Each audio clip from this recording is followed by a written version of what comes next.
KSW. We got the Zevia people in here, BJ. You got the diet Zevia? That's my favorite. It's all diet, yeah. Oh, I know. That's a good point. Here we go. There it is right there, man. That's the real deal. Nice. You gotta get a photo of that. There we go. And quick explanation of what Zevia is and why Zevia is a great cola. Because it has 0 calories and nothing artificial. Should we offer up the black cherry and the vodka? Oh, look at that. We Thanks also, for a good mix. yeah, we have the ZVZ, which is Zavizi? yeah, cola and vodka. So we got Doug Benson about to have Make it look like a real cocktail.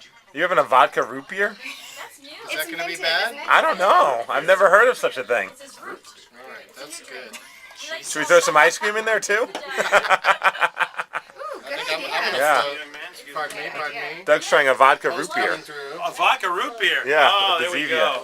Let's see what he thinks. The Zevia girls are starting it. They're starting the situation. Sorry, does that mean bad luck or something? Cheers. That's just rude. Pardon me. Root beer with a kick in my balls. It was the booze talking. Did I not make myself clear? The booze elbows the weed aside and does all the talking. Yeah, that is so true. Right? All right, Steve. Let's finally give an intro to this gentleman who will be at a Bumbershoot Saturday, Sunday, and Monday at 6:15 for the Benson Interruption. I'm so happy that you give me this opportunity. You know, every time I come to town, you guys have me on the show. You let me sit around all morning. Now you've taken it up a notch by getting me drunk. Yes. It's the total hospitality. Yeah. You got to get the word out, though, and find no offense to whoever set out the donuts and the melons this morning, but you guys used to have awesome food every time I came in. Yeah, and those poor folks went out of business because they gave you awesome food every day. Yeah. But you got to, just put the word out that you need a new place that makes awesome breakfast burritos to come by whenever they hear that Doug Benson's going to be on. Yeah, just email us if you have a business. Yeah, Doug, you missed it because a couple of weeks ago, McDonald's they sponsored our whole hour and they brought us breakfast every day. Oh my Lord! And is there anything better than that when you're having the kind of entertainment that you like? The herbal gypsy salad that you like to enjoy. Mm-hmm. Nothing better than a McMuffin to go along with. We could send our intern at McDonald's to get us some food. She gets lost. It usually takes her about a couple hours. It's her last day. That would be a great way to say goodbye to Vicky Barcelona. So we send Vicky to. We send her to the closest fast food? Yeah, send her to McDonald's. It's a different location, though. She knows where the other place is. That's exactly the point. All right. I'd like a bacon, egg, and cheese bagel without the sauce that they smear on there. All right, Vicky, that's overkill. They put some sort of greasy, weird sauce on the bacon, egg, and cheese bagel. Do they still do the bagel? They might not do the bagel anymore here. Like it's weird. It's become weirdly regional, but not in areas that are particularly Jewish. You know what I mean? Like they still have it in where was I recently that didn't seem too Jewish and they had it? Detroit, maybe?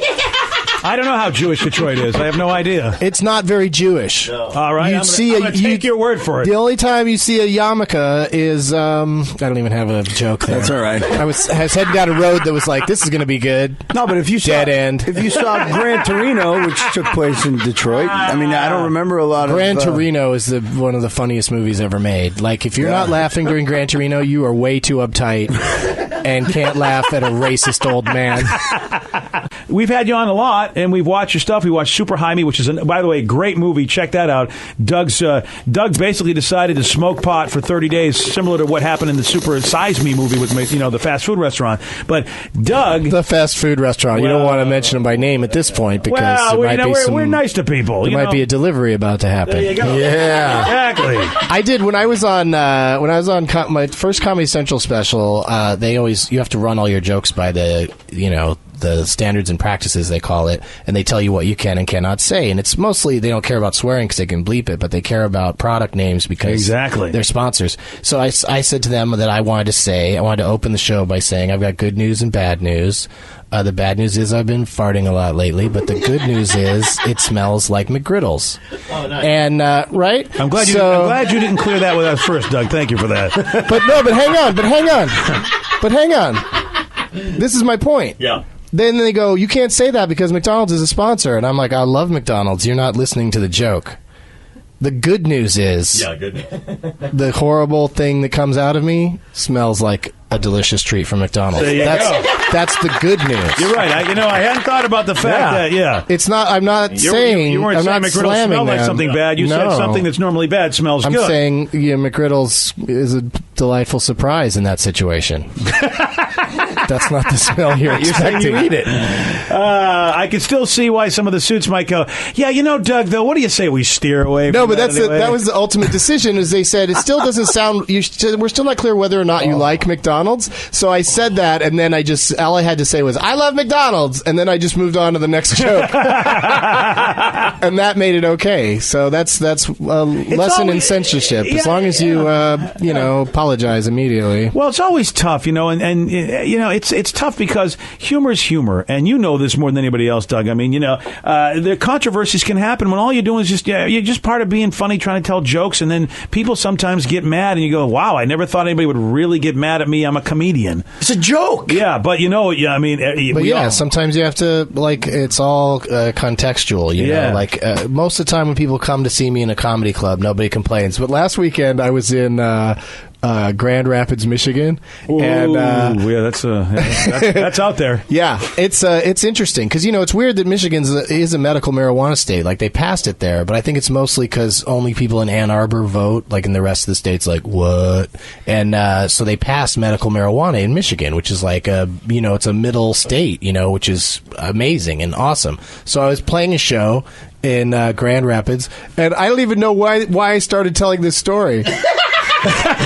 Why? Really? You just had the stone block? Yeah, I just talk too much about too much setup, and then I'm like, why did I even bring this up? I feel baked right now. Remember I said what happened in Grand Rapids? What are you doing? Something happened to me in Grand Rapids. You guys weren't talking about. Remember we said you guys weren't talking about prison rape before I went into that story, were you? Okay, good. That is so awesome. I'm telling you, Doug is the real deal, by the way. The BJ Shea Morning Experience on 99.9 KISW.